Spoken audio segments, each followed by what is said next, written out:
Bonjour à tous, j'espère que vous allez excellemment bien. Aujourd'hui on se retrouve pour parler cyclisme, présentation de la dernière étape de Tirreno Adriatico, une dernière étape qui est plus calme que du côté de Paris-Nice, avec là encore un classique du côté de San Benedetto del Tronto. On regarde tout de suite cette vidéo, parcours, ou encore la météo, les programmes également du côté de cette épreuve. N'hésitez pas à vous abonner à la chaîne, à réagir dans les commentaires, à mettre un pouce bleu, à partager la vidéo sur les réseaux sociaux, notamment auprès de vos proches, si vous pensez que ça peut les intéresser.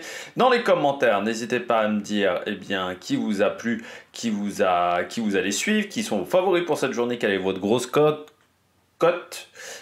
Si vous avez les moyens et que vous voulez me soutenir, vous pouvez faire un super thanks, ça se passe dans les commentaires.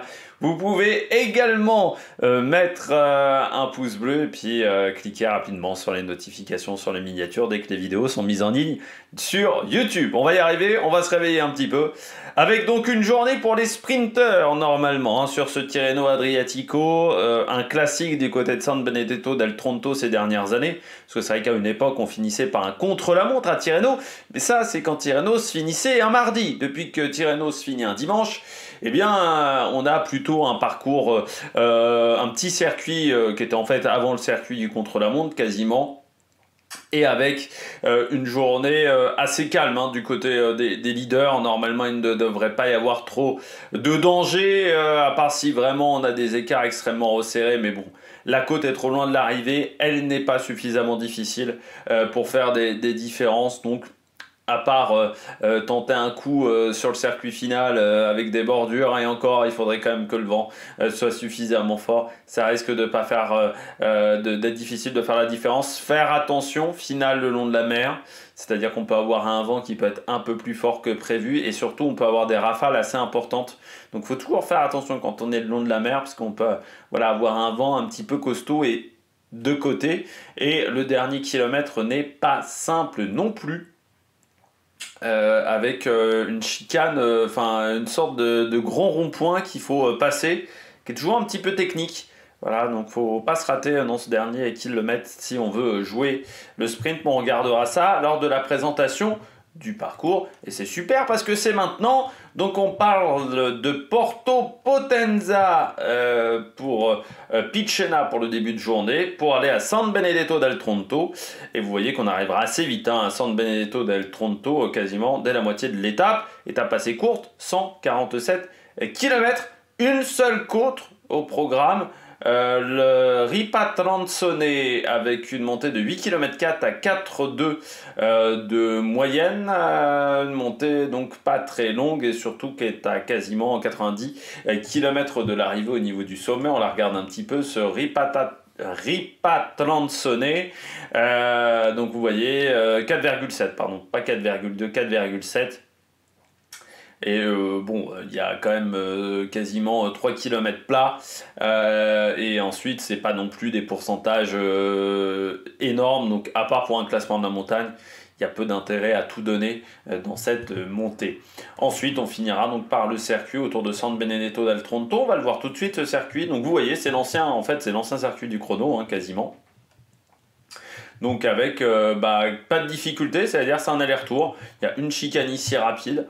Voilà, donc c'est un aller-retour que l'on va faire, et puis c'est un rectangle grosso modo du côté de ce parcours, donc 4 virages à angle droit, et donc ce passage dans le dernier kilomètre, vous le voyez, avec ce virage toujours assez technique. En fait on contourne une fontaine, il y a une fontaine dans le coin qui est très jolie, on la contourne, et ce qui fait que ça peut créer du danger. Voilà, donc là il faudra faire attention ici, mais ensuite on a un petit peu le temps de se replacer légèrement quand même pour tenter de récupérer la situation. On regarde la météo du côté de cette étape qui va longer la mer pendant une grande partie de la journée. Eh bien, un temps instable encore avec de la pluie entrecoupée de périodes de soleil. C'est vrai que Tirreno cette année n'aura pas été marqué par un temps largement meilleur que du côté de Paris-Nice. On a juste évité la grêle, mais sinon pour le reste ça a été quand même un petit peu compliqué au niveau des conditions climatiques. Température aux alentours de 15 degrés et avec un vent d'est pendant toute l'étape. Un vent d'est entre 20 et 35 km/h. Qui dit vent d'est dit vent qui vient de ce côté-là. Voilà, donc il va taper sur le côté des coureurs pendant toute la journée. Est-ce que ça permettra de faire des cassures? Peut-être pas, mais ça veut dire que toutes les relances après le deuxième virage, donc virage 2 et virage 4, il faudra faire très attention sur le circuit parce qu'ensuite on pourrait avoir des cassures si on est mal positionné. Donc le positionnement aura son importance dans le circuit final. On regarde tout de suite les derniers résultats. Alors Porto Potenza, premier départ d'une grande course depuis cette commune, depuis Pro Cycling Stats. L'arrivée de San Benedetto del Tronto, et bien souvent on a eu des gros sprints ces dernières années, avec notamment Bauhaus qui s'était imposé, encore Jesper Philipsen ou Jonathan Milan. Et puis il y a eu également une période où c'était un contre-la-montre qui finissait Tirreno Adriatico, notamment remporté par Cancellara, par Campenarts, par Ganna. Et puis on avait aussi Petaki qui s'était imposé notamment en 2005 et en 2006. On avait Mark Cavendish qui avait gagné la dernière étape de Tirreno Adriatico ici à San Benedetto del Tronto, qui est lieu d'arrivée depuis 2005 quasiment, sans discontinuer depuis 2005, c'est le lieu d'arrivée de cette épreuve, voilà, du côté de l'Italie. On regarde tout de suite la stratégie. Je pense qu'on va avoir une échappée en début de journée, une échappée matinale. Peut-être qu'il y aura encore une bagarre pour aller chercher des points du côté du classement de la montagne. S'il y en a un qui peut encore tenter le coup du côté des baroudeurs. Mais la résistance devrait être limitée à cause de la fatigue, à cause de la difficulté des derniers jours de course, et on devrait plutôt avoir un sprint massif à l'arrivée. Mais encore une fois, il ne faut pas être trop loin à l'approche du dernier kilomètre.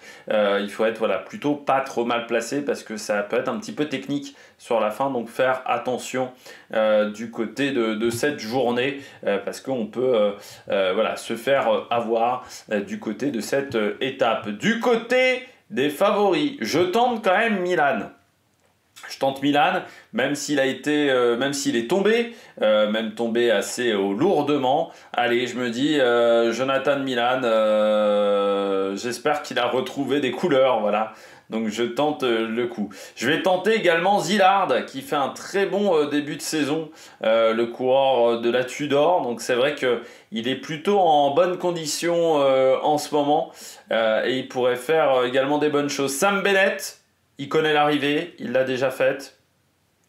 Ça peut être également intéressant. Et parmi les coureurs à suivre, Paul Penouet, il faudra voir comment il a réussi à tenir sur cette semaine de course. Ganna, là aussi, mais si les gros sprinteurs commencent à mettre en route, ça sera peut-être compliqué pour lui. Et puis Paul Magnier, là aussi, l'expérience peut-être lui manquera au niveau du rythme sur cette fin d'étape. Donc il faudra voir comment il arrive à s'en sortir du côté de Paul Magnier.